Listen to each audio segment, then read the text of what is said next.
Γεια σας και καλώς ήρθατε σε ένα ακόμα κελάρι. Σοφία Τσίκου στο μικρόφωνο και τις οθόνες σας, Σταμάτης Φιλιππούση στη ρύθμιση της παραγωγής για το έκτο μας επεισόδιο. Και σήμερα, μιας και πιάνουν οι ζέστες σιγά-σιγά, θα πάμε μαζί να κολυμπήσουμε σε τυρκουάζ νερά.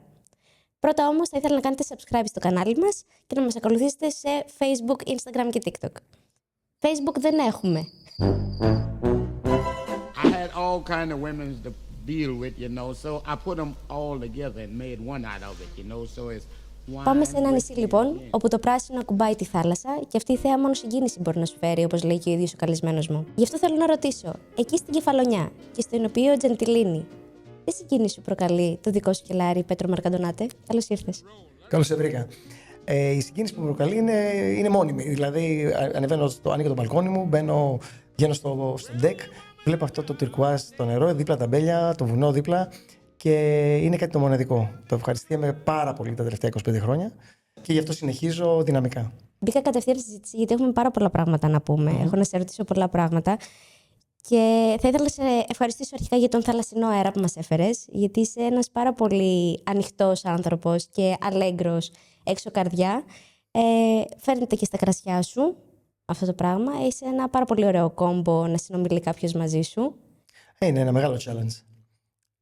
Ποιο είναι το challenge για σένα? Κοίταξε κάτι. Πηδάω από το ένα θέμα στο άλλο. Αυτό είναι το πρόβλημά μου. Ότι ποτέ δεν τελειώνει μια φράση.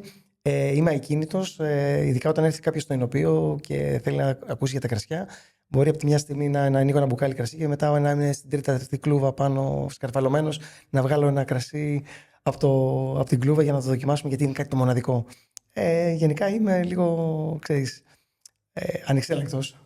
Πηδάς από το ένα θέμα στο άλλο. και από το ένα μέρος στο άλλο. Γιατί... Από τη Γαλλία ήρθαμε σήμερα. Από τη Γαλλία σήμερα, σε ευχαριστώ. Αλλά μιλάω και για τη χιλιομετρική απόσταση μεταξύ Κεφαλονιάς και Αυστραλίας επίσης. Καλά, δεν είναι πολύ μακριά, αλλά από κάτω μας είναι. Down under λέμε. Άρα η σχέση είναι πολύ. Πρώτον, είναι μαγική η σχέση μου με την Αυστραλία. Εκεί γιατί γεννήθηκα. Και φυσικά μπορεί να γεννήθηκα εκεί, αλλά είναι η δεύτερη μου πατρίδα. Γιατί η πρώτη μου πατρίδα είναι η Ελλάδα και φυσικά η Κεφαλονιά, παρόλο που δεν έχω μεγαλώσει εκεί. Έχω μεγαλώσει στην Αθήνα. Θεωρώ την Κεφαλονιά σαν πρώτη μου πατρίδα. Γονείς Κεφαλονείς. Γονείς Κεφαλονίτες και οι δύο από το Λιξούρι. Παντρεύτηκα αργοστολιώτησα. Πώς βρεθήκανε στην Αυστραλία όμως? Ο πατέρας μου έφυγε μετά το σεισμό του 1953. Ξύσα μετανάστη στην Αυστραλία και έκατσε εκεί γεννηθήκαμε. Φώναξε τη μητέρα μου για να αραβωνιαστεί. Γεννηθήκαμε εκεί και εγώ και η αδελφή μου.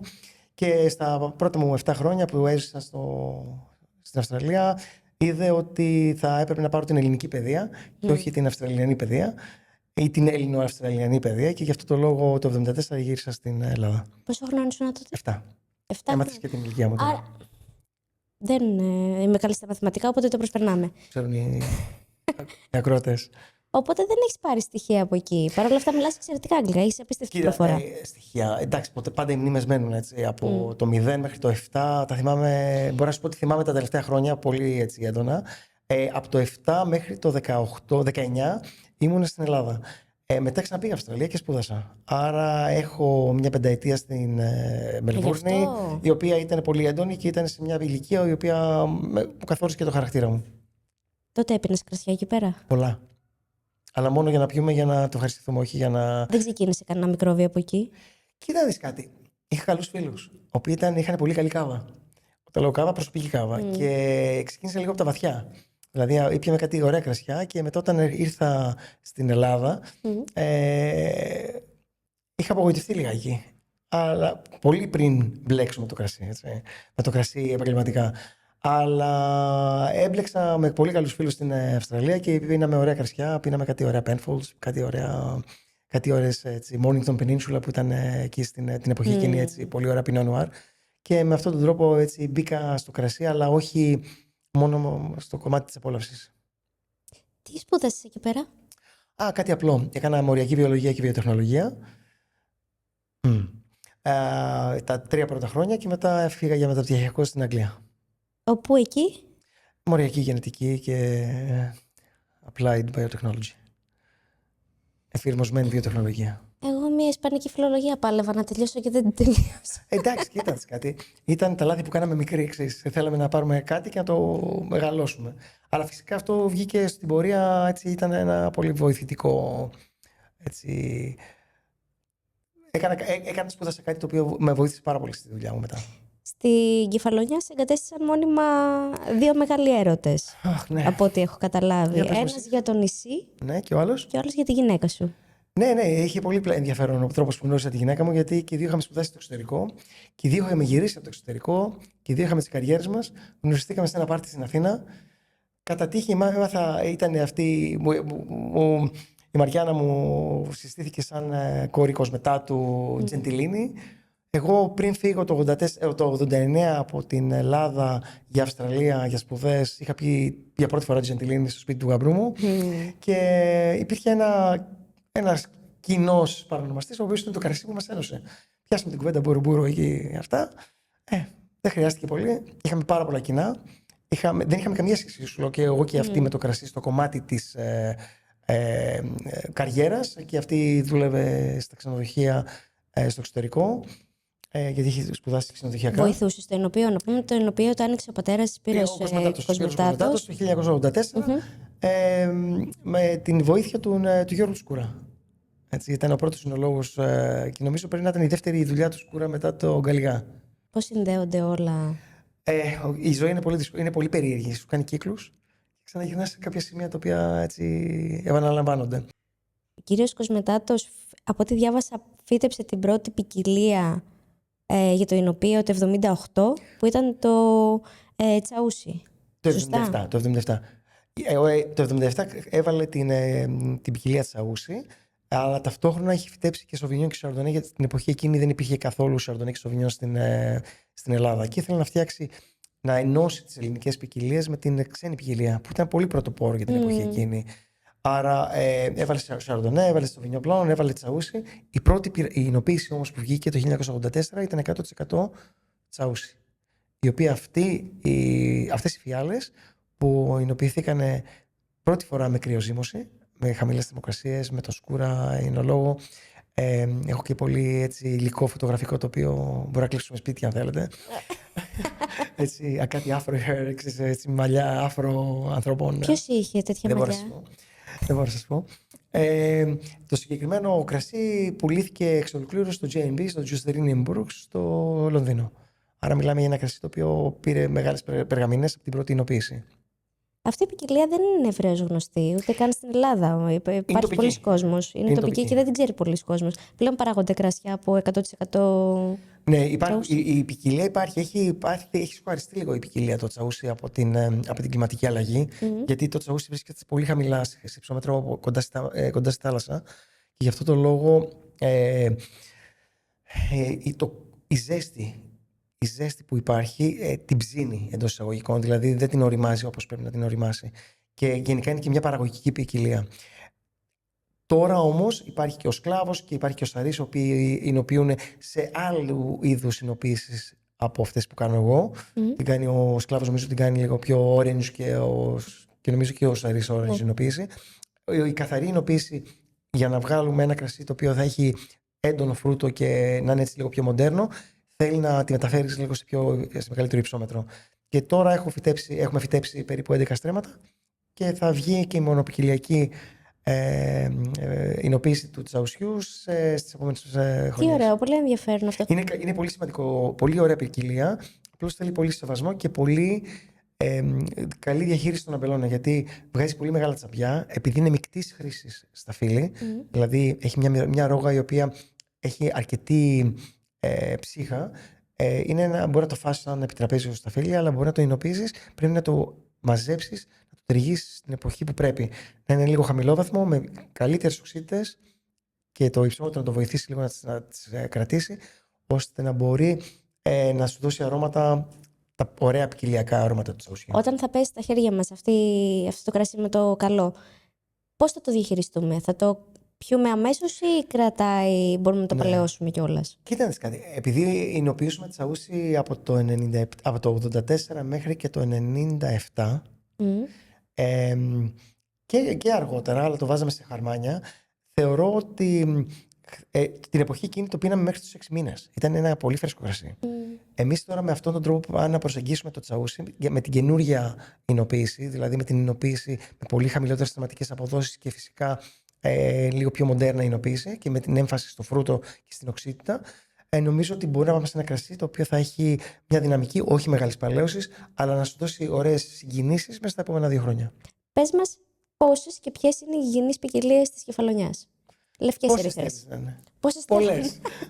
Πολλές. Το καλό με την κεφαλονιά είναι ότι οι αμπελώνες, το 95% είναι μονοποικιλιακοί αμπελώνες. Δηλαδή βρίσκεις μαυροδάφνη, ρομπόλα και δεν βλέπεις, όπως βλέπεις σε άλλες περιοχές, ότι μέσα σε ένα αμπελώνα μπορεί να έχεις πολλές διάφορες ποικιλίες, όπως γίνεται στη Ζάκυνθο ή στην Κέρκυρα. Λοιπόν, έχουμε 3 ζώνες pop, το οποίο είναι πολύ σημαντικές. Είναι το μοσχάτο, η ρομπόλα και η μαυροδάφνη.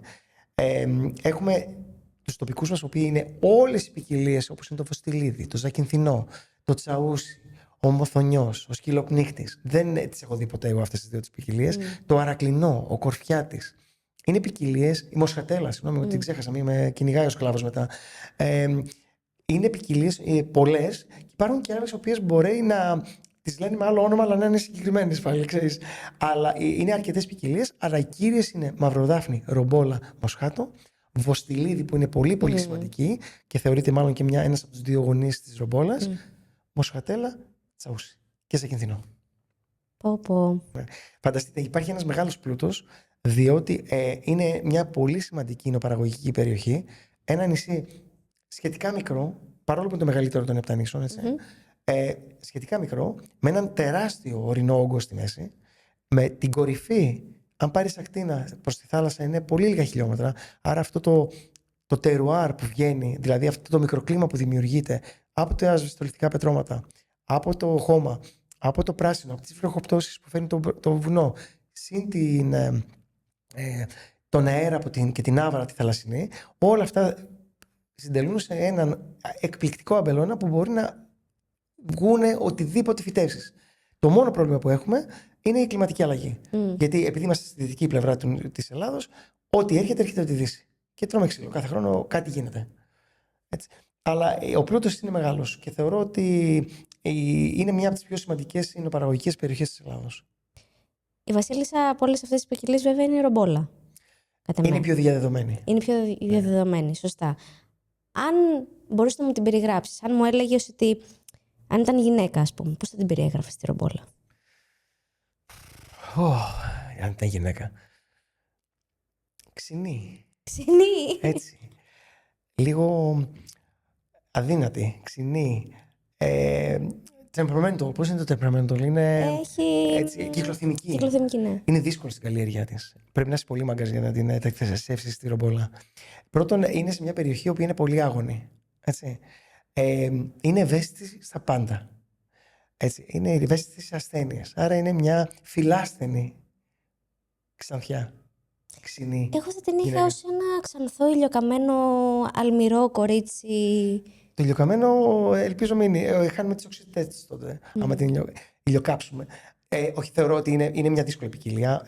Πρέπει να είσαι πολύ μάγκας για να την εινοποιήσεις, διότι οξυδώνεται πάρα πολύ εύκολα. Άρα, στο κομμάτι το αμπελουργικό θέλει πάρα πολύ μεγάλη προσοχή στο να την μανατζάρεις. Έτσι. Χρειάζεται πολλή δουλειά στο αμπέλι. Δεν την αφήνεις στην ησυχία της.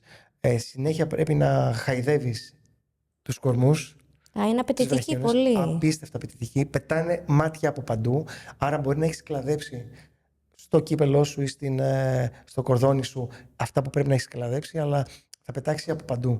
Άρα πρέπει να την περιποιήσεις. Κορφολόγημα συνέχεια όλη την ώρα. Συνέχεια να την στηρολογάς, εμείς τη λέμε, να κάνεις βλαστολόγημα, να τις δημιουργείς τις κατάλληλες συνθήκες και τον κατάλληλο αερισμό, ώστε να μην έρχεται σε επαφή η μία με την άλλη, γιατί θέλει να έχει την ανεξαρτησία της σαν σταφύλι.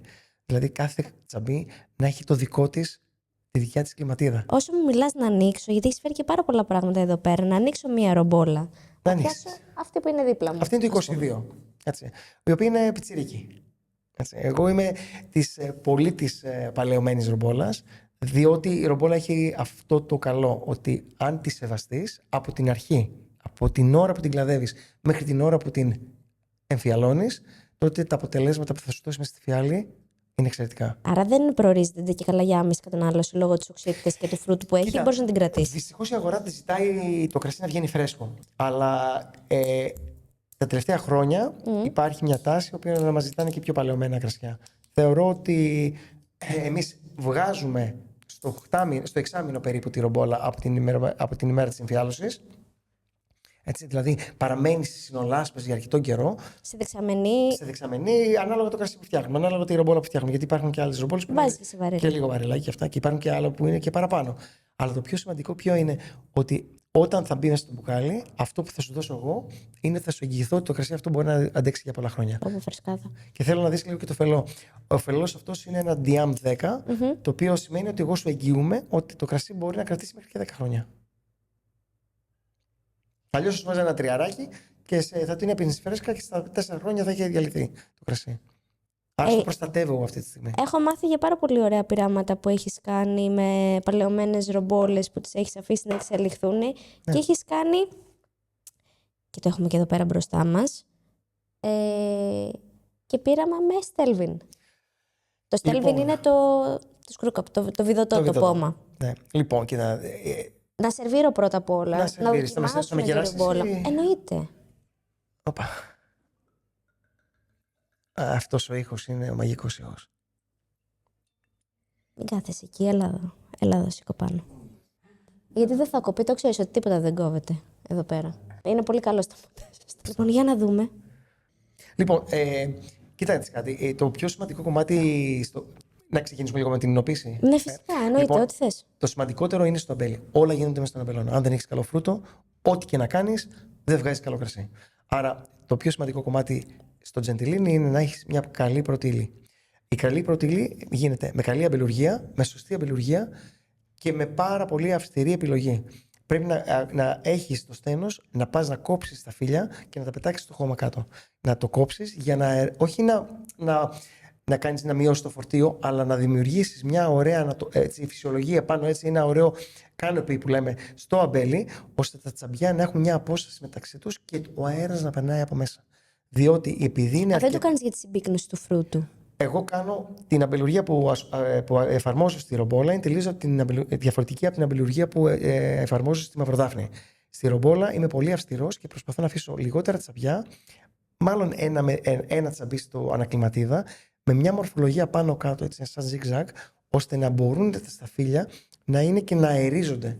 Διότι επειδή είναι τα αμπέλια ανάμεσα σε βουνά, περνάει ο αέρας και αυτός ο αέρας θέλουν να κινούνε τα τσαμπιά, ώστε να δημιουργείται ένας αερισμός από μέσα. Όταν υπάρχει αέρας, δεν υπάρχει υγρασία. Γιατί σκέψου, ζέστη το πρωί, δροσιά το βράδυ, υγρασία το πρωί την επόμενη.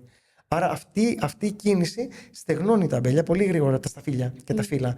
Άρα δεν έχουμε ασθένειες. Άρα εφαρμόζουμε τεχνικές, ακόμα και φυτοπροστατευτικές, οι οποίες είναι πολύ ήπιες για να μην. Όταν έχεις κάνει σωστά την αμπελουργία σου. Μετά ο τρίγος. Είναι πάρα πολύ σημαντικός τα καφάσια σου να είναι χαμηλά. Να μην τα γεμίζεις μέχρι πάνω ώστε να συμπιέζονται στα φύλλα.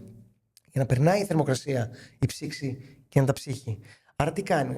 Έχουμε το φορτηγό ψυγείο, τα μαζεύουμε, τα πηγαίνουμε με το φορτηγό κατευθείαν στο άλλο ψυγείο που είναι στο εινοποιείο. Δεν θέλεις να διακινδυνεύσεις καθόλου να ξεκινήσεις τη ζύμωση. Προσπαθούμε να παγώσουμε όσο περισσότερο τα σταφύλια γίνεται, γιατί οι οξυδώσεις σε παγωμένα σταφύλια είναι πολύ μικρότερες από την ζεστά τα σταφύλια. Έτσι. Και την επόμενη μέρα, όταν αρχίζουμε και κάνουμε την υνοποίηση, όλα είναι κάτω υπό έλεγχο με την θερμοκρασία. Να φανταστείς τον πρόρογο που παίρνουμε για αυτό το κρασί, τον παίρνουμε σε μια θερμοκρασία γύρω στους 6 με 7 βαθμούς. Άρα οι οξυδώσεις είναι πολύ μικρές. Και κάνουμε μια λεγόμενη αναγωγική υνοποίηση με την έλλειψη οξυγόνου, ώστε να μπορούμε να διατηρήσουμε και το χρώμα και το φρούτο έτσι ζωντανό. Έχει τρομερή οξύτητα. Έτσι. Αλατότητα. Βγάζει Τα λεμόνια του, την πέτρα. Έτσι, αυτό είναι πολύ Minerality full. Το minerality είναι ένα χαρακτηριστικό της ρομπόλας και γι' αυτό και οι ενετοί το λέγανε το vino di sasso, το κρασί της πέτρας. Και αυτό το νιώθεις μόνο όταν θα έρθεις στον αμπελώνα, περπατήσεις, σύρεις τα πόδια σου πάνω στο χώμα, όταν ανεβαίνεις την ανηφόρα, σέρνεις τα πόδια σου και από τη στιγμή που τα σέρνεις, γιατί γίνονται βαριά μετά από κάποια στιγμή, αυτή η μυρωδιά που αναδύεται από την τριμμένη πέτρα πηγαίνει και στο κρασί. Και αυτό είναι το μοναδικό της ρομπόλας που πολλοί το συγχαίουν με βαρέλι. Θυμίζει, λέει, όχι, περάσει βαρέλι. Όχι, είναι η τσακμακόπετρα που βγαίνει από το σβεστιλιθικό του αμπελώνα. Πάμε λίγο να μου πεις για αυτό το κρασί και να μου πεις πώς θα εξελιχθεί με τα χρόνια άμα το αφήσουμε. Δηλαδή, μία φρέσκια και μία παλαιωμένη ρομπόλα, τι διαφορές έχουν. Αυτή τη στιγμή το 22 είναι ένα μωρό. Έτσι, είναι μια πολύ νεαρά. Μποξίτητες, είναι ζωηρό πολύ. Είναι αρκετά ζωηρή. Αυτή τη στιγμή εγώ θα το έπινα με ένα κατσικάκι, με ένα αρνάκι, με την πετσούλα. Θα το λέω συνέχεια, επειδή είναι αρκετά οι οξύτητες πολύ υψηλές. Πάει με ένα κρέας το οποίο μπορεί να είναι λίγο λιπαρό για να δημιουργήσει μια ισορροπία μεταξύ οξύτητας και λιπαρού. Αμέσως με το που το βάζεις στο στόμα σου δημιουργεί μια σιαλόρια. Σου βγάζει, λέει, θέλω πρωτεΐνη, θέλω κάτι να φάω. Όταν εξελιχθεί αυτό, περνάει διάφορα στάδια. Το στάδιο που μου αρέσει εμένα πάρα πολύ είναι μετά την πενταετία. Στην πενταετία βγάζει μια κυροζίνη, αυτό το πετρόλ. Που πολλοί το συγχαίουν και λένε μοιάζει με ρίσλι. Αυτό εμένα με τρελαίνει, γιατί βγάζει και φρούτο και minerality, το οποίο είναι αυτό το flint που λένε στα αγγλικά. Όσο πάει ο χρόνος, βλέπουμε ότι αυτό δυναμώνει, γίνεται πολύ πιο έντονο, τόσο έντονο που πολλές φορές θέλεις να πας σε κάτι πιο βαρύ σε φαγητό. Έτσι, να πας σε μια κρεμόδι. Σε ένα ριζότο, ας πούμε. Σε ένα ριζότο, έτσι, και λίγο πιο γήινο. Κατάλαβες, ένα ριζότο με ταλιόν, έτσι, με καμιά τρούφα. Κάτι έτσι πολύ πιο δυνατό. Θεωρώ ότι αυτό το κρασί είναι ένα κρασί το οποίο παράγεται σε ένα νησί. Τι ήθελες να πετύχεις εδώ πέρα με τη διαφορά, μάλλον με το πείραμα Στέλβιν με φελό? Λοιπόν, το Στέλβιν εγώ το έχω βάλει από το 2013. Πάντα ήθελα να βάζω βιδωταπώματα στα κρασιά. Επειδή είπες για ταμπού, να μην έχουμε ταμπού στο φαγητό, έχουμε ταμπού στα πόματα. Δηλαδή, ο κόσμος θεωρεί ότι όταν ένα κρασί κλείσει με Στέλβιν, με βιδωτό πόμα, και ότι είναι φθηνό και ότι είναι για άμεση κατανάλωση. Εδώ είναι το μεγάλο λάθος. Θα κάνω ένα ταξιδάκι λίγο στην Αυστραλία. Πας στην Αυστραλία. Να το είπε και ήθελα να με πας. Έτσι, θα σε πάω, δεν θα σε αφήσω. Πρώτον θα δεις και το σειράς που έχω βάλει με Στέλβιν, έτσι, γιατί αυτό είναι το θέμα. Το πιο σημαντικό κομμάτι, θα πάμε στο Hill of Grace. Το Hill of Grace είναι ένα κρασί το οποίο είναι ένα από τα καλύτερα μονοπικιλιακά σειράς, single vineyard, στην Παρόσα. Λοιπόν, πας στο Ινωπείο και βλέπεις $900 το Hill of Grace με Στέλβιν. Και πας και βρίσκεις το ίδια σοδιά με φελό στα $800. Οι ίδιοι παραγωγοί θεωρούν ότι το κρασί είναι καλύτερο με Στέλβιν. Λοιπόν, εγώ το έβαλα όχι επειδή είδα κάποιον άλλον ότι βάζει Στέλβιν και αυτά. Εγώ έκανα τους πειραματισμούς μας πολύ πριν αγοράσω το μηχάνημα, γιατί πρέπει να έχεις ένα ειδικό μηχάνημα, μια ειδική καψιλέρα που φτιάχνεις για να το κάνεις σωστά, τοποθέτηση στο πόμα. Λοιπόν, η ρομπόλα είναι μια ευοξίδωτη ποικιλία. Άρα σημαίνει ότι δεν θέλεις να έχεις και πολύ οξυγόνο να μπαίνει μέσα. Αυτό που λέγανε παλιά η παλαίωση γίνεται με οξυγόνο που περνάει μέσα από το φελό.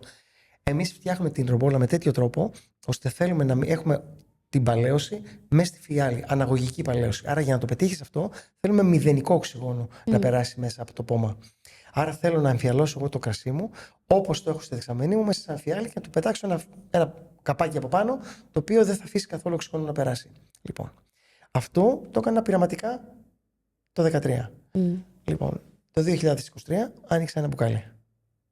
Ήταν πιο φρέσκο από το φρέσκο, με μια εξέλιξη εκπληκτική. Το mineral ήταν μαγικό και θα σας πω την αλήθεια ότι ξεκίνησα να βάζω Στέλβιν κάθε χρόνο και να κρατάω αρκετές φιάλες στο κελάρι μου για να μπορώ να τις δείχνω παράλληλα με τις άλλες με το φελό.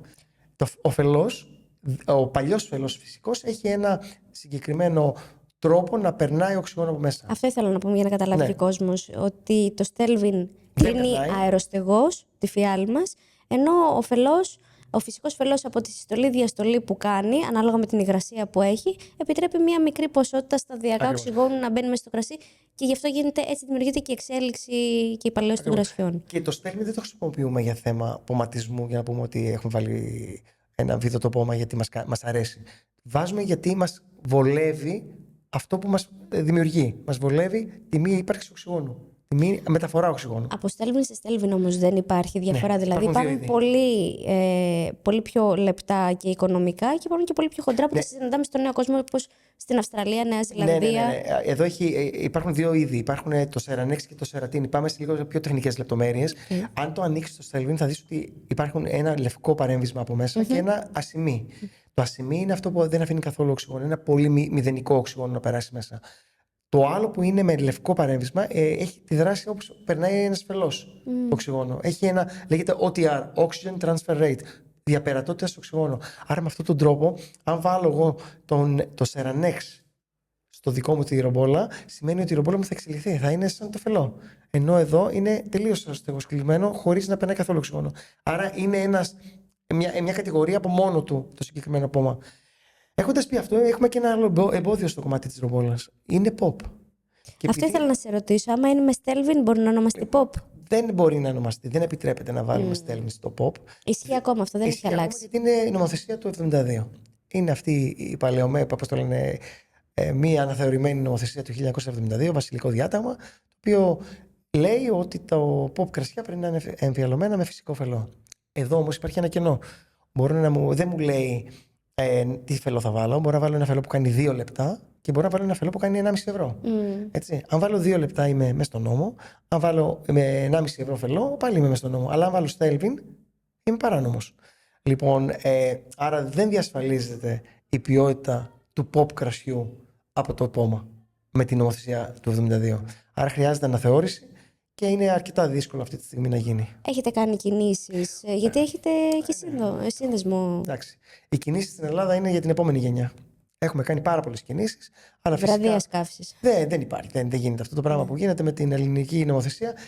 Πας να κάνεις μια κίνηση να αλλάξεις την ελληνική νομοθεσία και μετά σου έρχεται η ευρωπαϊκή και σε γιώνει. Άρα πρέπει να αλλάξει η νομοθεσία από ευρωπαϊκό επίπεδο ακόμα. Άρα για να καταλάβουμε, αν μία ρομπόλα παλαιώσει με φελό και άλλη μία με Stelvin, αυτή με το φελό θα έχει λίγο πιο. Οξυδοτική είναι πιο οξυδοτική. Θα αλλάξει πρώτο το χρώμα. Και ρήθρες, πετρόλαιο, στοιχεία θα έχουν και οι δύο. Θα έχεις χάσει πολλά πράγματα από το φελό. Ναι. Εκτός από αυτόν το φελό που μπαίνει τώρα, που διασφαλίζει περίπου τις ίδιες διαπερατότητες όπως το Stelvin στα πρώτα 7 χρόνια. Γιατί έχουμε κάνει πειραματισμούς με αυτό. Πέτρο, ο κόσμος γιατί φοβάται τις οξύτητες, να το εξηγήσουμε αυτό λίγο. Τι εννοούμε όταν λέμε οξύτητα. Οξύτητα, εδώ πέρα κανονικά πρέπει να λέμε pH. Αυτό είναι η έκφραση της οξύτητας για μας. Οξύτητα είναι αυτή η αίσθηση που νιώθεις στο στόμα ότι αρχίζει η σιαλόρια. Σου βγάζει να πίνεις, να δοκιμάσεις και σου βγάζει αυτή την όμορφη σιαλόρια που να σου λέει το κρασί θέλω να φάω, θέλω φαγητό. Ένα κρασί χωρίς οξύτητα, όταν το συνδυάσει με ένα φαγητό, εξαφανίζεται. Είναι σαν νεράκι. Άρα χρειάζεται μια ισορροπία μεταξύ οξύτητας, αλκοόλης και γενικά όλων των αρωματικών για να πεις ότι μπορεί να το συνδυάσει με ένα φαγητό. Είναι απαραίτητο, συγγνώμη που σε διακοπτώ, είναι απαραίτητο να έχει ένα κρασί, μια ποικιλία οξύτητα για να μπορέσει να προχωρήσει μέσα στα χρόνια. Οπωσδήποτε. Η οξύτητα αν είναι δεν έχει οξύτητα, τι θα τη συμβεί. Ένα φυσικό συντηρητικό το οποίο βγαίνει από την καλλιέργεια που κάνεις εσύ στο αμπέλι. Εσύ όμως τι όνειρο είδες και συνδύασες 2 ποικιλίες με υψηλή οξύτητα και τις έβαλες σε μία φιάλη? Μιλάω για το ρόμπους που είναι. Δεν το έχω φέρει. Δεν το έχεις φέρει. Γιατί δεν το έχω τώρα μαζί μου. Δεν πειράζει. Θα μιλήσουμε όμως γι' αυτό γιατί έχει τρομερό ενδιαφέρον. Και επειδή είναι 2 ποικιλίες, η ρομπόλα με το ασύρτικο που έχουν υψηλή οξύτητα και οι δύο. Αλλά και θα ήθελα να μου πεις τι έκφραση έχει το ασύρτικο στην Κεφαλονιά. Γιατί το έχουμε συνηθίσει από τη Σαντορίνη, Ναι. το έχουμε συνηθίσει στη Βόρειο Ελλάδα που έχει λίγο πιο φρούτη χαρακτήρα. Ναι. Με λιγότερη οξύτητα. Στην Κεφαλονιά πώς είναι το ασύρτικο? Λοιπόν, παρένθεση. Πάντα είχα όνειρο να φτιάξω ασύρτικο ρομπόλα. Ήταν πάρα πολλά χρόνια πριν. Ξαναλέω τι όνειρο είναι αυτό, τι όνειρο είδες? Ξέρω εγώ, το είδα. Και πάντα ήμουνα με τον Παρασκευόπουλο και με άλλους φίλους, οι οποίοι φτιάχναν ασύρτικα και κάναμε χαρμάνια στις εκθέσεις να δούμε πώς μπορούμε να συνδυάσουμε αυτές τις 2 ποικιλίες. Λοιπόν, πολλές φορές το όνειρο δεν γίνεται πραγματικότητα, αλλά φέτος έγινε, διότι υπήρχε και πρόβλημα. Το πρόβλημα ήταν ότι το 2023 ήταν μια από τις πιο δύσκολες οδιές στην όλη την Ελλάδα. Σε όλη την Ελλάδα, λόγω του περνόσπορου, αλλά και ειδικά στην Κεφαλονιά. Γιατί δεν ήταν μόνο ότι έπεσε ο περνόσπορος, ήταν ότι τα παρατήσαν η παραγωγή πολύ εύκολα. Εσείς είχατε και περνόσπορο μέσα σε όλα. Εμείς είχαμε ό,τι θέλεις. Ό,τι θέλεις. Πέρα από βροχές, ζέστη. Ναι. Αλλά όποιος ήταν στα μπέλια του έβγαλε πολύ καλό σταφύλι. Όποιος τα παράτησε δεν έβγαλε τίποτα. Δεν τρίγησε. Έτσι. Λοιπόν, δεν καλλιεργώ, το λέω για να μην παρεξηγούμε, το ασύρτικο στην Κεφαλονιά. Το ασύρτικο ήρθε από αναγκαίο κακό από την ΕΜΕΑ. Ήταν ένας αμπελώνας ο οποίος μοιραζόμαστε 3 φίλοι παραγωγή. Μας το έδωσε ένας πολύ καλός αμπελουργός και το έφερα στην Κεφαλονιά σαν σταφύλι και το εινοποίησα στην Κεφαλονιά. Εκεί έγινε η εινοποίηση και χαρμανιάστηκε με μια ποσότητα ρομπόλας. Άρα το τερουάρ του είναι από την Πελοπόννησο. Είναι από Πελοπόννησο. Οκ. Αλλά από τη στιγμή που μου έδωσε η συγκεκριμένη χρονιά ένα πολύ ενδιαφέρον κρασί, το οποίο βλέπω και μια πολύ καλή απήχηση και στην Ελλάδα αλλά και στο εξωτερικό. Τώρα γύρισα από το Παρίσι και κάναμε μια προθετική για αυτό το κρασί. Επειδή το ασύρτικο είναι αρκετά αναγνωρίσιμο και δημιουργεί ένα κρασί με αρκετές οξύτητες αλλά και με μια ωραία στρογγυλάδα, τι μου έκανε? Μου γυάλισε τις γωνίες της ρομπόλας. Και μου φτιάξε ένα προφίλ το οποίο το κρασί ρομπολίζει πολύ, με πολύ ωραίο σώμα και με πολύ ωραίο στρογγυλό σώμα. Το οποίο δημιουργεί ένα διαφορετικό προφίλ. Αλλά σκέφτομαι να βάλω μια ποσότητα ασύρτικου. Σκέφτεσαι να βάλεις στο νησί, ναι, αυτό ήθελα να σε ρωτήσω. Όταν βλέπεις ότι μια ποικιλία από μια άλλη περιοχή σου βγάζει ένα πολύ ωραίο αποτέλεσμα, είμαι σίγουρος ότι στη δικιά σου περιοχή μπορεί να σου βγάζει ακόμα καλύτερο αποτέλεσμα. Δεν υπάρχει κίνδυνος να βγάζει επίσης παραπάνω οξύτητα και ορυκτότητα και minerality λόγω του εδάφους του νησιού? Θα πάει σε έδαφος το οποίο θα μπορεί να δεχτεί τη συγκεκριμένη ποικιλία. Πάντως το πείραμα πέτυχε, γιατί είδα ότι υπάρχει μια πολύ θετική ανταπόκριση στην αγορά. Τι ποσοστό είναι? Μικρή φαντάζομαι. 80 ασύρτικο, 20 ρομπόλα. Γιατί η ρομπόλα ακόμα και σε ένα πολύ μικρό ποσοστό να το βάλεις, μπορεί να κανιβαλίσει, να επιτεθεί στην άλλη ποικιλία. Δηλαδή, αν δοκιμάσεις. Περίμενα το αντίθετο να είναι. Όχι, είναι 80-20 και νομίζω το έχεις δοκιμάσει. Ναι. Και η ρομπόλα βγαίνει. Ναι, πολύ. Γι' αυτό λέω ότι περίμενα το μεγαλύτερο ποσοστό να είναι ρομπόλα. Και φυσικά το 80-20 δεν είναι ότι μας ήρθε επιφύτηση και λέμε βάλε 80-20. Ήρθε με χαρμάνιασμα. Έτσι. Δηλαδή, είχαμε δεξαμενές ρομπόλα, είχαμε δεξαμενή το ασύρτικο. Διαφορετικές. Και blend μετά. Ναι, δοκιμάσαμε διαφορετικά ποσοστά και όταν καταλήξαμε σε ένα ποσοστό το οποίο μας αρέσει, τότε πήγαμε σε αυτό το ποσοστό. Έγινε το χαρμάνι και παρέμεινε στις συνολάσπες και επεξεργάστηκε σαν ένα τζεντιλίνι. Μιας και σου αρέσουν τόσο πολύ τα πειράματα, ήθελα να σε ρωτήσω αν έχει μείνει καμία φιάλη από εκείνο το εξαιρετικό πείραμα που κάνατε, που βάλατε τη ρομπόλα και την κάνατε με σύστημα σολέρα. Θα με πνίξεις. Λοιπόν, είμαι πάρα πολύ περίεργη για αυτό το πράγμα. Το κρασί αυτό δεν πίνεται. Δεν πίνεται. Δεν πίνεται. Όχι. Η μέθοδος που κάναμε ξεκίνησε το 2015 όταν ήταν η πρώτη εινοποίηση του Δούκα. Να πούμε λίγο, γιατί είναι και η πρώτη φορά που αναφέρουμε τη λέξη σολέρα. Τι είναι αυτό το βάλε βγάλε. Έχω μερικά, ναι, να μας εξηγήσεις. Δεν είναι ακριβώς. Προέρχεται από την Ισπανία, να πούμε. Ναι, δεν είναι η μέθοδος σολέρα που κάνουμε. Απλώς αυτό που κάνουμε είναι το εξής. Είναι μια τεχνική, η οποία γεμίζουμε ένα βαρέλι με μια σοδιά. Μετά την επόμενη χρονιά αδειάζουμε το μισό βαρέλι και απογεμίζουμε μάλλον με την επόμενη σοδιά. Την τρίτη χρονιά αδειάζουμε το μισό βαρέλι και πάμε με την τρίτη χρονιά. Και ούτω καθεξής. Στο τέλος, κάθε χρόνο υπάρχει μέσα ένα μικρό ποσοστό από την πρώτη χρονιά. Έτσι, διότι πάντα αραιώνεται. Αυτό το κρασί, όταν είναι μέσα σε ένα βαρέλι, παίρνει πολύ ξύλο. Αλλά ταυτόχρονα, αν δεις πώς παλαιώνει το κρασί στο ξύλο, υπάρχουν διάφορα peaks και valleys. Δηλαδή ανεβοκατεβαίνει ο τρόπος που αφομοιώνει το ξύλο. Εμείς το χρησιμοποιούμε σαν blending option. Δηλαδή σαν μια επιλογή που μπορούμε να πάρουμε ένα μικρό ποσοστό από αυτό και να το βάλουμε σε ένα άλλο κρασί και να το βελτιώσουμε, να του δώσουμε μια πολυπλοκότητα. Παράδειγμα, cross paths. Το cross paths είναι ένα κρασί που φτιάχνουμε, cross paths ρομπόλα, όχι σιράζ, ρομπόλα. Είναι ένα κρασί που φτιάχνουμε για τους φίλους μας στην Αυστραλία. Για ένα από τα πολύ μικρά εινοποιεία, αλλά με πολύ καλούς αμπελώνες στην Αυστραλία, φτιάχνουμε για αυτούς τους φίλους μας μια μικρή ποσότητα. Το κρασί που εινοποιούμε εκεί είναι το Wild Paths. Άρα παίρνουμε το Wild Paths, φτιάχνουμε το κρασί και μετά προσθέτουμε ένα 8% από το σολέρα, έτσι, και αλλάζουμε τελείως το προφίλ του κρασιού.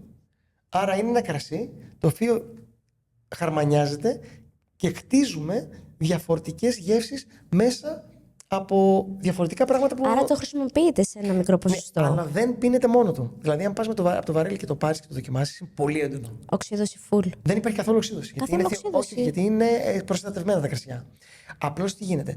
Δεν είναι η σολέρα η οξυδοτική, με το φλόρ και όλο αυτή το Το που γίνονται στα σέρι στην ναι. Ισπανία. Ναι.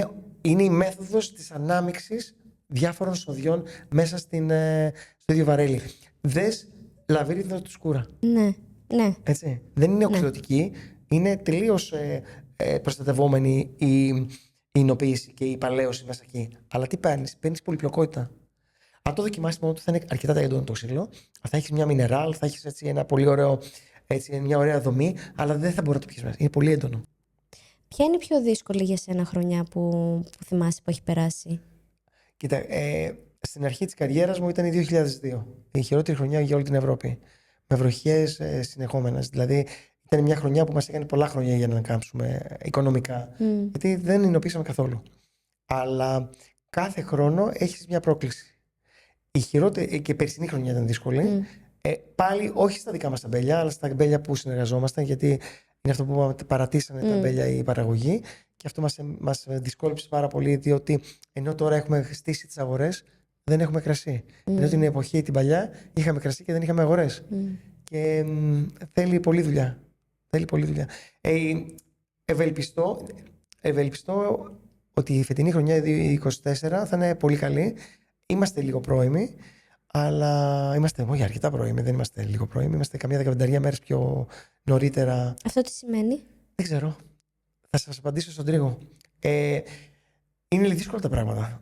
Γιατί σου λέω, η κλιματική αλλαγή έχει χτυπήσει πολύ πιο νωρίς από ό,τι περιμέναμε. Παίρνουμε κάποια μέτρα, αλλά θα δείξει στον τρίγο.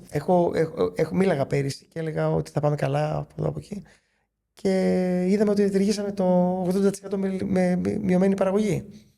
Άρα, μόλις μπουν στα καφάσια, τότε θα σας πω πήγαμε καλά ή δεν πήγαμε. Το 22 ήταν μια εξαιρετική χρονιά. Και ξεκινάω το Vintage Report στο SEO, μας το χρώσταγε ο Θεός, έτσι το έγραψα. Οπότε, όπου δείτε 22 χρονιά Τζεντιλίνη, πάρτε τα αβέρτα. Μεγάλη studία. Να πούμε λίγο για τη Μαυροδάφνη. Ναι, βέβαιως. Γιατί την αγαπώ πολύ ως ποικιλία. Να πούμε τη διαφορά. Η Μαυροδάφνη Κεφαλινίας με τη Μαυροδάφνη Πατρών δεν είναι το ίδιο πράγμα. Είναι συγγενείς. Άλλη ποικιλία. Και έγινε και μια ημερίδα προχθές και βγήκαν κάποια αποτελέσματα τα οποία δεν τα έχω διαβάσει ακόμα ή δεν τα έχω ακούσει ακόμα, αλλά είναι πολύ ενδιαφέροντα. Η Κεφαλονιά έχει την Μαυροδάφνη Κεφαλινίας, η οποία είναι και pop. Ξηρή. Είναι pop πρώτον, Ναι, έχει ονομασία προέλευσης για τη γλυκιά εκδοχή. Okay. Άρα, στο κομμάτι της ξηρής είμαστε στον αέρα, όπως όλες τις Μαυροδάφνες. Γιατί δυστυχώς δεν υπάρχει pop για ξηρή Μαυροδάφνη. Άρα η Μαυροδάφνη που εινοποιείται στην Κεφαλονιά και σε όλη την Ελλάδα έχει ένα brand name. Εμείς έχουμε το Eclipse, ο Σκλάβος έχει τον Οργίον, ο Πετρακόπουλος έχει το Mauve, ο Παπαργυρίου έχει τελείως διαφορετικές εκδοχές το καθένα κάνει εντωμεταξύ. Νέρα, Νεουάρ, δεν ξέρω πώς το λένε. Υπάρχουν διάφορα ονόματα γύρω από το όνομα. Απαγορεύεται από την νομοθεσία να γράψει το όνομα της ποικιλίας πάνω στην ετικέτα. Okay. Άρα η Μαυροδάφνη Κεφαλονιάς κατά παράδοση, παρόλο που έχουμε ονομασία προέλευσης για pop Μαυροδάφνη, εινοποιείται ξηρά, σε ξηρή μορφή. Και ο πρώτος που την εινοποίησε ήταν σε μοντέρνα εκδοχή ήταν ο Σκλάβος. Εμείς ήταν μεταγενέστερα. Εγώ την εινοποιώ από το 1997 μέχρι που την έβαζα σε σειρά μέσα, σαν συνεινοποίηση μετά, και μετά το ξεκίνησα το 2008 σαν μονοποικιλιακή με το Eclipse. Επίσης είναι κάτι που δεν βλέπεις να αλλάζει σύντομα, έτσι. Άρα, για να καταλάβω μάλλον, μπορείς να γράψεις pop Μαυροδάφνη μόνο άμα κάνεις γλυκιά εκδοχή. Ακριβώς. Και όταν είναι ξηρή η Μαυροδάφνη, έχεις ονομασία. Βάζεις όποιο όνομα θέλεις. Όποιο όνομα θέλεις. Το άλλο θέμα είναι ότι η ξηρή εινοποίηση έχει. Εδώ είναι και το παράδοξο. Έχει πουγουέ, έχει προστατευόμενη γεωγραφική ένδειξη, το οποίο λέγεται πλαγιές ένου. Άρα έξω από τις ζώνες των τριών pop, ό,τι υπάρχει είναι πλαγιές ένου, το οποίο η Μαυροδάφνη είναι ποικιλία η οποία μπορεί να έχει σε ποικιλιακό ίνο. Πώς το λένε, τοπικό ίνο. Η δική σας Μαυροδάφνη είναι το Eclipse. Όχι μόνο. Δυστυχώς δεν έφερα το αγαπημένο μου, γιατί και αυτό είναι το πρώτο μου παιδί. Ποιο είναι το αγαπημένο σου? Της κόρης μου.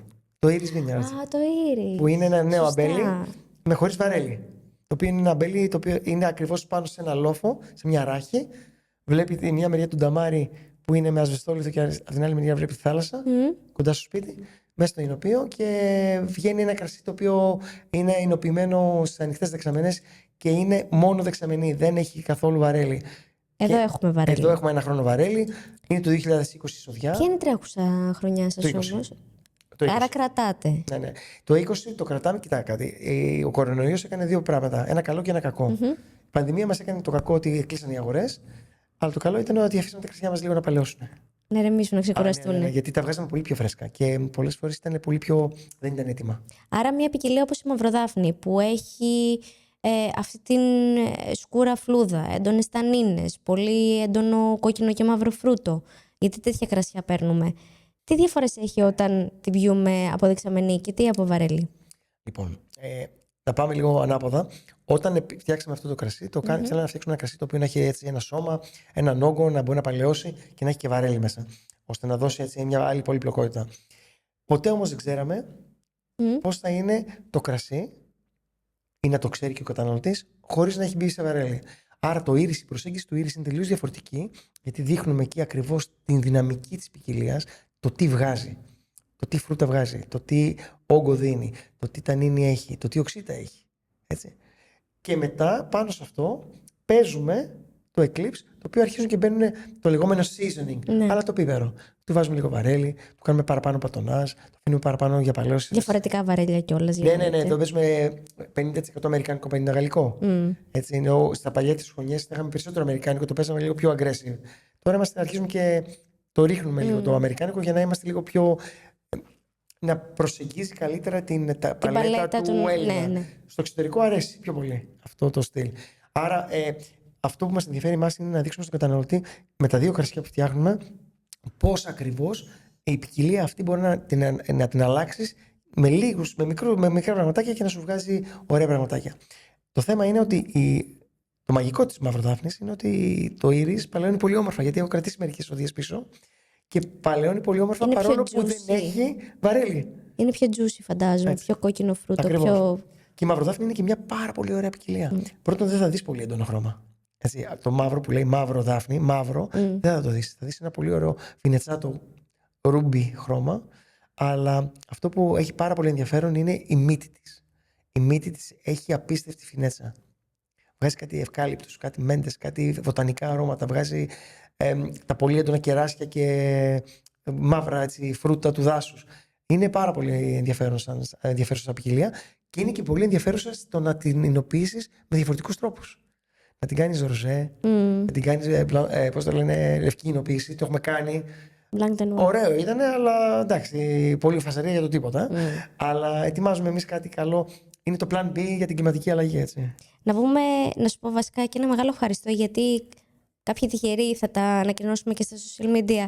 Θα πάρουν δώρο από μία φιάλη, θα κάνουμε ένα giveaway για μία φιάλη Eclipse. Θα τα πούμε και σε δεύτερο χρόνο θα το ανακοινώσουμε. Σε ευχαριστούμε πάρα πολύ. Χαρά μου. Και εσένα και το εινοποιείο.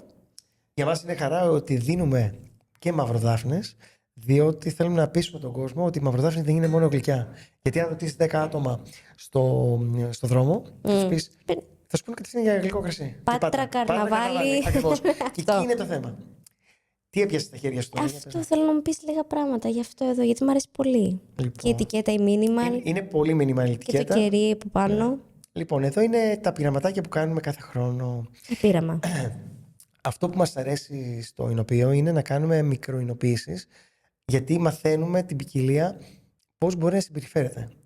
Και τώρα και στο χρόνο μέσα. Εδώ τι έχουμε? Λοιπόν, εδώ έχουμε τη Μαυροδάφνη του 21, το οποίο έχει εινοποιηθεί, μάλλον έχει μπει ένα μικρό ποσοστό από λευκή ποικιλία, το βοστιλίδι. Τι είναι το βοστιλίδι? Το βοστιλίδι είναι μια λευκή ποικιλία, μάλλον ένας από τους δύο γονιούς της ρομπόλας, η οποία έχει υψηλή οξύτα.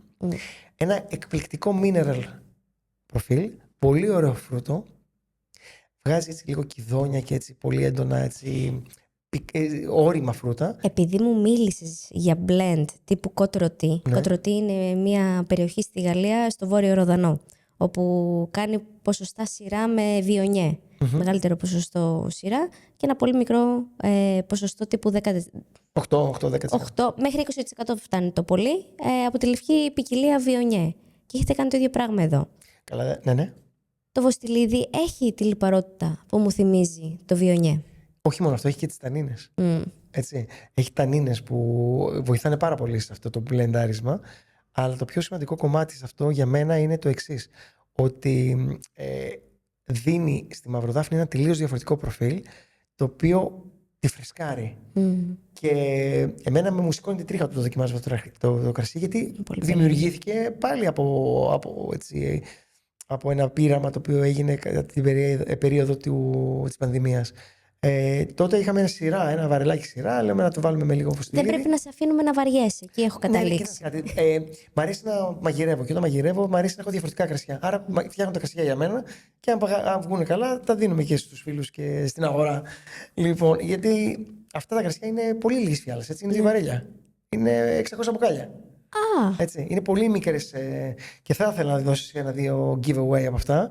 Φυσικά, γιατί εννοείται. αυτό το κρασί έχει ενδιαφέρον στο να διευρύνεις λίγο τους ορίζοντές σου.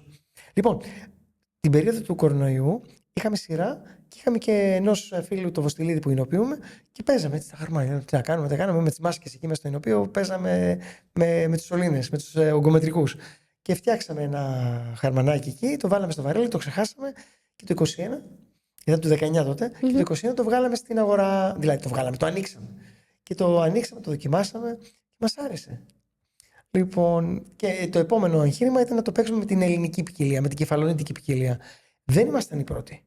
Ο πρώτος που το έκανε αυτό ήταν πάλι ο Σκλάβος, που έβγαλε το Σύνοδος. Αλλά ήταν σε τελείως διαφορετική εινοποίηση. Ήταν σε μια πιο ρουστικ, πιο βαριά, με βαρέλια και αυτά η εινοποίηση. Εδώ είναι λίγο πολύ πιο διαφορετική προσέγγιση, με πολύ έντονο φρούτο, με το βοστιλίδι να ανεβάζει, να δίνει ένα lift στη μαυροδάφνη και γενικά το προφίλ είναι έτσι, για μένα είναι συνταρακτικό. Πάντα δίνεις τόσο πολλά credit και μιλάς για τους άλλους παραγωγούς που έχετε στο νησί. Μόνος μου δεν κάνω τίποτα. Αναγνωρίζεις τη δουλειά τους τόσο πολύ. Πρώτον, θα πω λίγο για το σοκ, για το σύνδεσμο εινοποιών κεφαλονιάς. Έτσι. Να σε σερβίρω λίγο ακόμα κρασί και πες μου ό,τι θες. Γιατί είναι πραγματικά κρασί για παρέα και για Θα ανοίξει συζήτηση. κάτι άλλο ή θα. Τι θέλεις να ανοίξουμε? Τίποτα, εσύ θα μου πεις. Όχι, εσύ θα μου πεις, για να δοκιμάσουμε. Θες να ανοίξουμε το βοστιλίδι? Αυτό. Έχουμε άλλα 3 έχεις μέσα. Θέλω. Να πω κάτι εγώ με την ιδιότητα του σομελιέ. Όταν βλέπετε κρασί το οποίο έχει πλαστικοποιημένο κερί, γιατί δεν είναι φυσικό κερί αυτό, το φυσικό κερί θρηματίζεται πολύ πιο εύκολα. Όλα αυτά τα κεριά που βλέπετε από πάνω είναι πλαστικοποιημένα. Θα μπορείτε να βάλετε κατευθείαν το τυρμπουσόν μέσα και να το ανοίξετε, απλά υπάρχει και ένας μικρός κίνδυνος να σπάσουν κάποια κομματάκια, να σπάσει κάπως ανομοιόμορφα, να πέσουν μέσα κτλ. Άμα δεν είστε σίγουροι ή εξοικειωμένοι με αυτό που πάτε να κάνετε, μπορείτε πάντα με το μαχαιράκι να κόψετε λίγο, να χαράξετε προσεκτικά το κερί και μετά να μπει μέσα το τυρμπουσόν και να βγει σιγά σιγά χωρίς να υπάρχει κανένα πρόβλημα. Αυτό. Πολύ ωραία. Τι έλεγες? Τι έλεγα? Αυτή η σειρά των κρασιών που φτιάχνουμε τώρα, έτσι, τα μικρά πειραματικά, για μένα είναι τα πιο έτσι, ενδιαφέροντα, διότι έχουμε κάνει μια μικροεπένδυση στο εινοποιείο και έχουμε αρχίσει. Είμαστε καλά με το φελό, γιατί αυτός είναι φυσικός εδώ. Είναι πάρα πολύ καλά. Έχουμε κάνει μια μικροεπένδυση να παίρνουμε πολύ μικρές δεξαμενές, 500 και 1000 λίτρων. Μάλλον για 1000 λίτρων θα πάμε, ώστε να μπορούν να κάνουμε αυτές τις μικροεινοποίησεις. Άρα θα αρχίσουν να βγαίνουν μια σειρά από αυτά τα μπουκάλια με αυτό το στυλ ετικέτας, το οποίο θα είναι αυτά, τα ζακινθινά, τα τσαούσια, το βοστιλίδι. Οκ. Και αυτά είναι τα κρασιά τα οποία για μένα είναι τα πολύ ενδιαφέροντα κρασιά, τα οποία μπορούν να δείξουν λίγο και το στυλ του παραγωγού. Για πιες και εσύ το υπόλοιπο κρασί να σε σερβίρω. Τι ωραίο χρώμα. Κουδούνια θα φύγουμε από εδώ μέσα. Τι ωραίο. Γι' αυτό το ξεκίνησα την εκπομπή, για να πίνω. Έτσι. Κάναμε ζέ, θα μας δεν φέρεις. Εδώ έχουμε το βοστιλίδι με τη μαυροδάφνη με το βοστιλίδι. Το οποίο, αυτό θέλω να σου πω, ότι είναι η έκφραση του φρούτου. Είδες το φρούτο πώς ανεβαίνει κατευθείαν πάνω στο ποτήρι. Είναι explosive, είναι εκρηκτικό. Αν είναι δυνατόν τώρα. Και αυτό είναι, για μένα είναι η καθαρότητα του φρούτου. Μπορώ εγώ να σου βγάλω αυτό που δοκιμάζω την ώρα που πάω να τριγύσω το σταφύλι που το έχω μέσα στο στόμα μου, να στο βγάλω στο ποτήρι. Αν το βγάλω αυτό, έχω πετύχει το στόχο μου. Έτσι είναι το σταφύλι όταν το δαγκώνεις? Περίπου. Λίγο πιο γλυκό. Παιδιά, αν είναι, έχει, πέρα από την έκφραση του φρούτου, έχει και ένα πιο πιπεράτο χαρακτήρα. Τα μπαχάρια του, Ναι. η φυτικότητά του. Έχει αρκετό ενδιαφέρον, ειδικά στο στόμα. Δεν είναι τόσο πολύ έντονα. Δεν έχει μεγάλο σώμα. Δεν έχει το βαρύ σώμα που μπορεί να έχει το Eclipse ή το Shiraz που θα δοκιμάσει μετά. Αλλά έχει μια φινέτσα, η οποία και πάλι με τις οξύτητες και τις πολύ μαλακές τανίνες μπορεί να το πεις και εύκολα μόνο του, αλλά πιο πολύ έτσι, δηλαδή με ένα ωραίο κρεατάκι πάλι θα το πήγαινε πολύ όμορφα. Δεν μπορώ να μιλήσω τώρα. Juicy. Πραγματικά πρέπει να το δώσουμε giveaway και σε ευχαριστούμε πάρα πολύ που μας έφερες μερικές φιάλες για να την δώσουμε.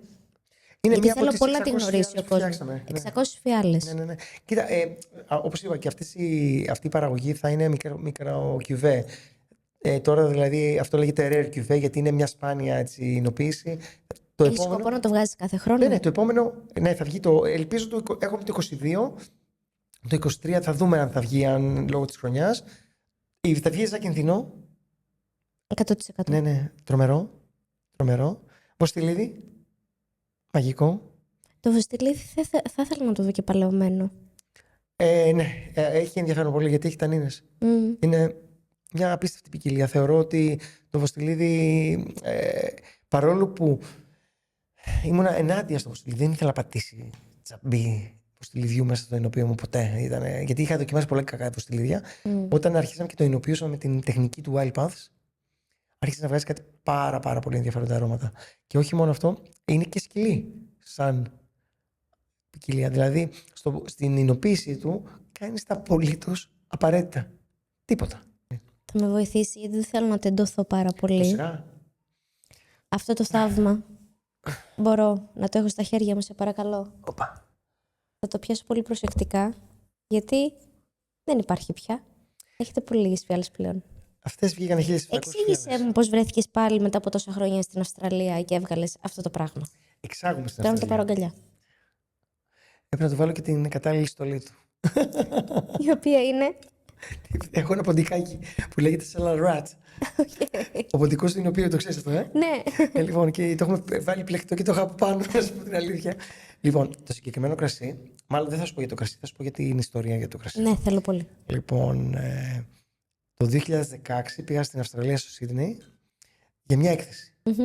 Και σκάει μύτη στην έκθεση με τα ελληνικά κρασιά ο Πόλη Γεωργιάδης, μαζί με έναν άλλον φίλο, Άλεξ Κατσαρός. Δύο Έλληνες, οι οποίοι είχαν γεννηθεί στην Αυστραλία και είναι Αυστραλοί. Έτσι. Είχαν έρθει από την Αδελαίδα. Πήραν το αεροπλάνο, ταξιδέψαν την μισή χώρα, φτάσαν σε μένα και ήρθανε κατευθείαν στο στάντ. Και μου λέει: ήρθα να σε γνωρίσω γιατί πίνουν τα κρασιά σου. Okay. Είμαστε Έλληνες και έχουμε τα κρασιά μας και έχουμε και αμπέλια. Επειδή έχω ζήσει στην Αυστραλία, όποιος Έλληνας expat που λέμε είναι εκεί, πάντα λέει ότι κάνουμε το καλύτερο κρασί και δοκιμάζει το κρασί και είναι ξύδι. Λοιπόν, λέω εντάξει, μεγάλη πάρει την κάρτα μου, αντεγιά, δοκίμασα τα κρασιά, μου δίνει την κάρτα τη δικιά του, λέει κάποια στιγμή θα έρθω την επόμενο μήνα στην Κεφαλονιά. Έλα, λέω και θα τα πούμε. Κάποια στιγμή χτυπάει το τηλέφωνο, είμαι στην Κεφαλονιά, έχω φύγει από την Αυστραλία, είμαι στην Κεφαλονιά. Χτυπάει το τηλέφωνο, έλα Πέτρο, Πόλη με λέει, Γεωργιάδης από την Αυστραλία, γνωριστήκαμε, έλα λέει να με πάρεις από το αεροδρόμιο. Ποιο αεροδρόμιο? Ποιο αεροδρόμιο, ακριβώς. Λέει είμαι στην Κεφαλονιά. Πάω με το Kia Picanto, με ένα ντενεκέ που έχω, πάω και τον παίρνω. Με το που μπαίνει ο τύπος στο αμάξι, βλέπω τη φάτσα μου στον καθρέφτη. Δηλαδή τον γνώρισα παραπάνω. Ήταν σαν να βλέπω τον εαυτό μου, ήταν ακριβώς ίδιος χαρακτήρας, ίδιος τύπος, ίδιο στυλ μιλάμε, με τα ίδια βιώματα και μέσα στα 3 δευτερόλεπτα που γνωριστήκαμε ήταν σαν να ήξερε ο ένας τον άλλον για πολλά χρόνια. Γυρίσαμε όλο το νησί, σημαδέψαμε αμπέλια, θέλαμε να δούμε λίγο τους αμπελώνες, ήρθε να δει το εινοποιείο, δοκίμασε τα κρασιά μας. Κατά λάθος τον γκουγκλάρω και βγαίνει ο άνθρωπος ότι είναι Grange Grower, έτσι. Ότι δούλευε 25 χρόνια στο Penfolds και ήταν αυτός που έκανε την επιλογή των αμπελοτοπίων για το Grange. Το πιο ακριβώς σειρά στον κόσμο. Ετικέτα, ναι. Και ήταν και αυτός παραγωγός στα φιλιών Σιράζ για το Grange. Και παθαίνω πλάκα. Τίποτα, το βγάζουμε στην άκρη αυτό, γιατί εμένα δεν με ενδιαφέρει τι περγαμηνές έχει ο καθένας, με ενδιαφέρει ο άνθρωπος. Όταν ο άνθρωπος μου ταιριάζει, εγώ γίνομαι χαλή να με πατήσουν. Λοιπόν, γύρισαμε από το νησί, δεν μπορώ να φανταστείτε τι φάγαμε και τι ήπιαμε. Και καταλήξαμε στο Ηνωπείο και εκεί στο μεταξύ σοβαρού και αστείου φτιάξαμε ένα κρασί μαζί. Είπε ότι ήθελε να ασχοληθεί με τη ρομπόλα, ήθελε να φυτέψουμε ρομπόλα στην Αυστραλία. Θα με κρεμάσουν όλοι οι κεφαλονίτες αυτή τη στιγμή, γιατί είχα στείλει κάποια κλίματα στην Αυστραλία για να τα φυτέψουμε, αλλά καήκανε μετά από τόσα χρόνια στην καραντίνα, καήκανε σε κάτι φωτιές που είχε γίνει στην Αδελαίδα. Αδελαίδα. Το θέμα δεν είναι αυτό. Φτιάξαμε τη ρομπόλα και φτιάξαμε το Wild Paths με τη σολέρα που σου είπα πριν. Σαν cross paths. Δεν θα ξαναστείλεις δηλαδή? Όχι. Όχι. Γιατί η ρομπόλα ανοίγει στην κεφαλονιά και το σειράζει στην Αυστραλία. Άρα το μετάνιωσες? Δεν το μετάνιωσα. Απλώς τα έφερε η τύχη έτσι, ώστε να γίνει αυτό το πράγμα. Λοιπόν, ο Πολ όμως έχει άλλες ποικιλίες. Έχει αρκετές ποικιλίες ελληνικές στα μπέλια του. Έχει ξυνιστέρι, έχει κυπριακή ξυνιστέρι, έχει μαραθεύτικο. Έχει κάποιες άλλες, οι οποίες δεν μπορώ να αναφέρω. Αλλά γενικά έχει ποικιλίες. Έχει μαυροδάφνη, αλλά το έχει πάρει από την Τασμανία, από έναν κεφαλονίτη που είχε φέρει κλίματα στην Τασμανία. Άκου τι σου λέω τώρα, έτσι. Έχει απίστευτος ο μπελόνος. Τασμανία κάνει και εξαιρετικά αφρόδη. Ακριβώς. Οπότε μπορεί να δούμε αφρόδες. Αφρόδη μαυροδάφνη κάποια στιγμή. Όχι από εμάς. Από εμάς όχι. Ούτε αλλά... από αυτούς νομίζω, γιατί και δεν ευδοκιμεί και πολύ στην Τασμανία η μαυροδάφνη που δοκίμασα. Βγαίνει ένα πολύ έτσι, χαλαρό κρασί, έτσι, απαλό κρασί, το οποίο δεν λέει τίποτα. Okay.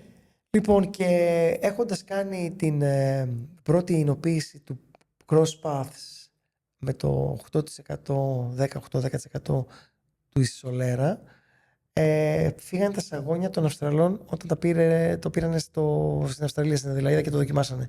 Και πάθανε την πλάκα τους ότι τι ποιότητα βγαίνει από ένα μικρό νησί στη μέση του πουθενά. Έτσι. Στην Κεφαλονιά. Και έτσι ξεκινήσαμε μια συνεργασία. Γίναμε οικογενειακοί φίλοι. Είμαστε τόσο πολλοί φίλοι, οποίοι κάθε χρόνο πηγαίνει έρχεται ο ένας στο Να πούμε ότι αυτό το κρασί είναι από την Barossa Valley. Όπου η Barossa Valley είναι. Barossa και McLaren για εμένα είναι οι αγαπημένες μου παραγωγικές περιοχές στην Αυστραλία για ερυθρά κρασιά και Eden Valley για λευκά, για Riesling. Άρα, εμείς φτιάξαμε από το 17 μέχρι το 21 και συνεχίζουμε το Polmara Gentilini Rombola Κεφαλονιά, Cross Paths. Και φυσικά στην γάμα μας υπήρχε και ένα σειρά από τα μπέλια που είχαμε εμείς που συνεργαζόμασταν στην Ελλάδα. Φυσικά το σειρά που φτιάχνα στην Ελλάδα ήταν τελείως διαφορετικό του στυλ από αυτό που ήθελα να φτιάξω εγώ αυτό που είχα στο μυαλό μου. Λοιπόν, και έπεσε στο τραπέζι η ιδέα να φτιάξουμε ένα σειρά στην Barossa με τον εινολόγο του Polmara Estates, τον Jason Barrett που ήταν το νούμερο 2 στο Penfolds. Λοιπόν, και... Άρα μπορείτε να καταλάβετε. Ναι, δεν έχω λόγια τώρα. Και πήραμε ένα συγκεκριμένο μπελοτόπι, το οποίο κόπηκε το μπελοτόπι σε διάφορα κομμάτια. Εινοποιήθηκαν τα διάφορα κομμάτια που λέγονται blocks σε διαφορετικές εινοποιήσεις. Ήρθανε τα δείγματα με courier στην Κεφαλονιά. Ήρθαν οι εινολόγοι και ο Πολογεωργιάδης στην Κεφαλονιά. Κάναμε στο Gentilini το χαρμάνι. Πήγανε πίσω τα χαρμάνια στην Αυστραλία. Φυσικά μετά το χαρμάνια, τα barbecue και το μεθύσι ήταν τρελό, γιατί είχαμε καταλήξει ένα καταπληκτικό κρασί. Και μετά από 18 μήνες μπήκε στο μπουκάλι και ήρθε στην Ελλάδα το συγκεκριμένο κρασί. Πες μου λίγο τα συναισθήματά σου, δύο άνθρωποι από την Αυστραλία που έχουν δουλέψει σε ένα εικόνικο εινοποιείο. Πραγματικά. Να πιστεύουν τόσο πολύ τη δουλειά σου. Δέος. Κοίταξε κάτι. Στο τέλος το κρατάω τόση ώρα έτσι και θα το αφήσω κάτω. Να πούμε ότι είναι με Stelvin. Τα Stelvin φύγανε με courier από την Ελλάδα στην Αυστραλία για να έχουν το δικό μου το Stelvin. Διότι ήθελα να βάλω το συγκεκριμένο πόμα για να κρατήσω το κρασί μου όπως θέλω. Αλλά θα σου πω κάτι. Είναι για μένα ένα project που αποδεικνύει ότι υπάρχουν σοβαρές και δυνατές φιλίες στον χώρο αυτό. Και το χώρο ανοίγει, και το κρασί ανοίγει την καρδιά του στο να κάνεις αδελφικούς φίλους. Και αυτό είναι το κρασί. Είναι η ένωση δύο ανθρώπων ξένων που ήρθανε και διασταυρωθήκαν οι δρόμοι τους. They crossed paths, έτσι. Περάσανε και ενωθήκαν οι δρόμοι τους. Και είμαστε φίλοι και κάθε χρόνο πηγαίνουμε, ερχόμαστε μαζί και βρισκόμαστε. Δεν ξέρω αν υπάρχει κάτι άλλο που να μπορεί να ενώσει ανθρώπους τόσο πολύ. Είναι μαγικός ο κόσμος του κρασιού και θα σου πω την αλήθεια ότι έβγαζα πολύ περισσότερα χρήματα από τη δουλειά που δούλευα πριν να ασχοληθώ με το κρασί, όπως και η σύζυγός μου. Σε φαρμακευτική ήμουνα. Ποιος είχε να κάνει με branding και. Ο πεθερός μας, Σπύρος, ο Κοσμετάτος. Α. Ο Κοσμετάτος ήταν αυτός που έφτιαξε το εταιρικό πρόγραμμα της Alpha Bank. Ήταν από τους πρώτους της εταιρικής ταυτότητας στην Ελλάδα. Αλλά η καλύτερη μέρα στη ζωή μου, και δεν θα γύριζα ποτέ το χρόνο πίσω και θα το ξανά έκανα, ήταν τη μέρα που πήρα μια μαύρη σακούλα και πέταξα όλα τα κουστούμια μου και τις γραβάτες μου και είπα ότι θα είμαι με ένα τζιν και με ένα t-shirt και θα δουλεύω τα κρασιά, τα σταφύλια.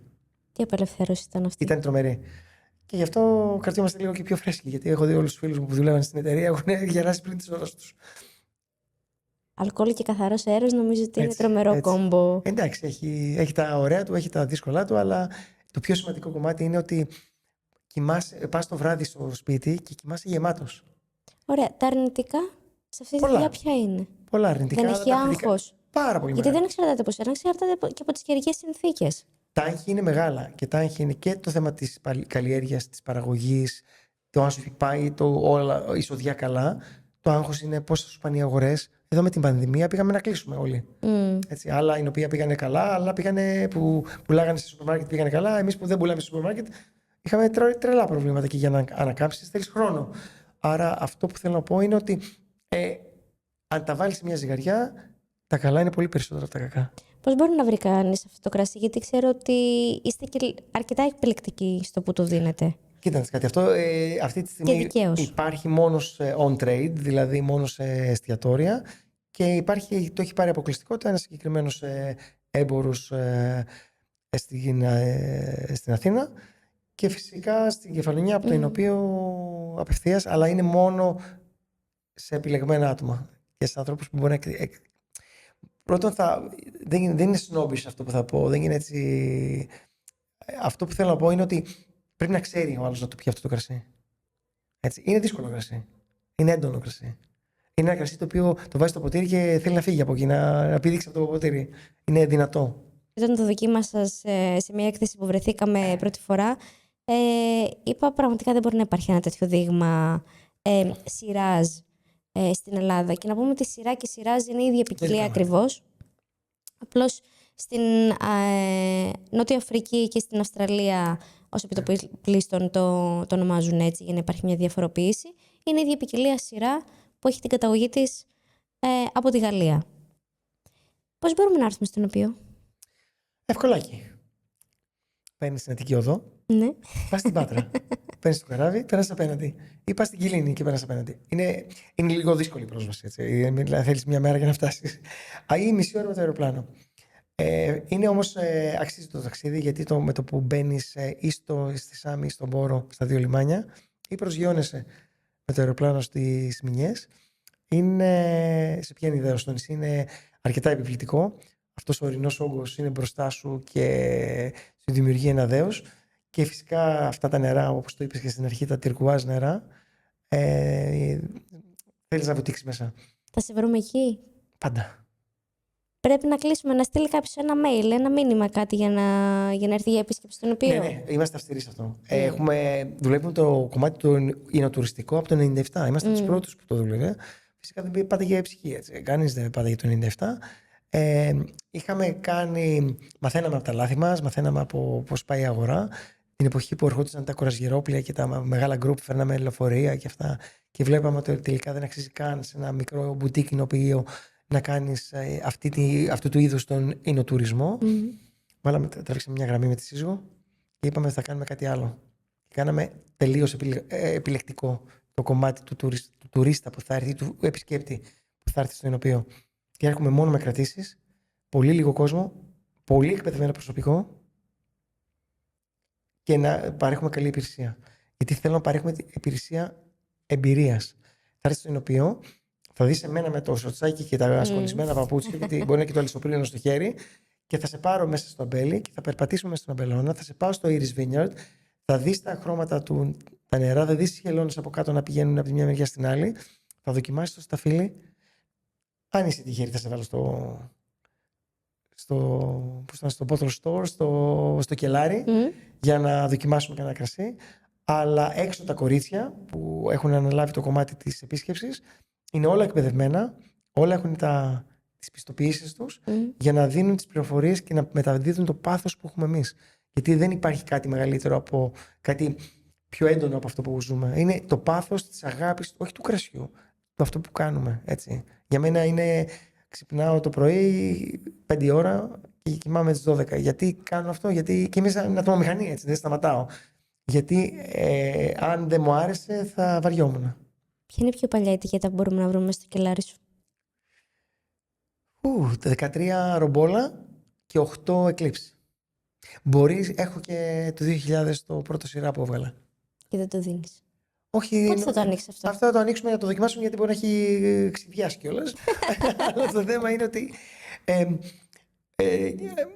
πρέπει να έρθει κάποιος ο οποίος να το εκτιμήσει. Δηλαδή, εγώ θα ανοίξω τα πάντα αν δω ότι υπάρχει ενδιαφέρον. Αλλά έχοντας πει αυτό, σε μια κακιά εισοδιά φτιάχνουμε balsamic vinegar, έτσι, φτιάχνουμε ξύδι από βαλσαμικό. Γιατί θεωρούμε ότι πρέπει να υπάρχει μια ανακύκλωση μέσα στον παιδί. Zero waste. Zero waste, absolutely. Πέτρο, σε ευχαριστώ πάρα πολύ που ήρθες σήμερα. Ευχαριστώ, θα δω πώς θα σηκωθώ από την καρέκλα, γιατί μας έχεις... Μια στιγμή να παραγγείλω και κάτι, να τελειώσουμε αυτά και... Θέλω να το δοκιμάσεις και να το μυρίσεις ξανά, για να δεις ότι πόσο φινέτσα έχει. Λοιπόν, τώρα που ανοίγει βγάζει έναν πολύ πιο έρθει χαρακτήρα. Δέρμα, μανιτάρια. Οπότε όπου ταιριάζει πάρα πολύ με ένα barbecue ή με ένα roasted. Έχεις έρθει εδώ, μου έχεις φέρει τον αέρα της Αυστραλίας και έχω ξεκινήσει και μιλάω αγγλικά εδώ. Θα νομίζει ο κόσμος ότι κάτι έχω πάθει. Έτσι, είναι κακή επιρροή. Με ένα κοκκινιστό... Stew. Πώς λέγεται της κατσαρόλας. Θα ανακοινώσουμε, θα δώσουμε αρκετές φιάλες για giveaway, γιατί πραγματικά αξίζει να τα δοκιμάσετε αυτά τα κρασιά. Και να πάτε στο ενοποιείο. Το οποίο δεν θα δώσεις. Δεν θα το δώσω το σειρά. Το κάνω έτσι για να ζηλεύω. Θα το κρατήσω εγώ αυτό. Θα μπει κανένα στο σπίτι να το πάρει. Τα υπόλοιπα θα δώσουμε, ορίστε. Έτσι. Να έρθουν να σε βρουν στο ενοποιείο για να καταλάβει και ο κόσμος τη δουλειά που κάνετε και το τερουάρ σε αυτό το όμορφο νησί. Αξίζει τον κόπο, και αξίζει τον κόπο όχι μόνο να επισκεφτεί το Τζεντιλίνι, αξίζει τον κόπο να επισκεφθούν όλα τα ενόπια της Κεφαλονιάς, γιατί αξίζει να δοκιμάσετε τα διαφορετικά στυλ της ίδιας ποικιλίας. Και έχει πολύ ενδιαφέρον. Και επειδή έχουμε και πολύ ωραίο φαγητό, γενικά. Κρεατόπιτα. Παραδοσιακή εκεί πέρα. Έτσι. Θέλω πάρα πολύ να δοκιμάσω αυτό το κόμπο. Και να σου πω την αλήθεια ότι ψάχνουμε πολύ καλά. Πολύ καιρό να βρούμε μια καλή κρεατόπιτα στο νησί. Θα τη βρω όμως. Πού θα πάει? Θα τη φτιάξουμε εμείς όταν έρθουμε. Έτσι. Ευχαριστώ πάρα πολύ. Ευχαριστώ για την πρόσκληση και εύχομαι να έχουμε μια καλή χρονιά, να βγάζουμε καλά κρασιά, όλη η Ελλάδα, και να στηρίζουμε τους μικρούς παραγωγούς, γιατί είναι πολύ σημαντικό να στηρίζονται οι μικροί παραγωγοί, γιατί είμαστε πολλοί και κρατάμε μια ζώνη και μια κοινωνία και πολύ ζωντανή. Και είναι πολύ όμορφο αυτό. Ευχαριστούμε πολύ. Πολύ δίκαιο έχεις. Μέχρι την επόμενη φορά, να πίνετε όμορφα κρασιά με ωραίους ανθρώπους, να δημιουργείτε ωραίες στιγμές και θα τα πούμε. Γεια σας και στην υγεία σας.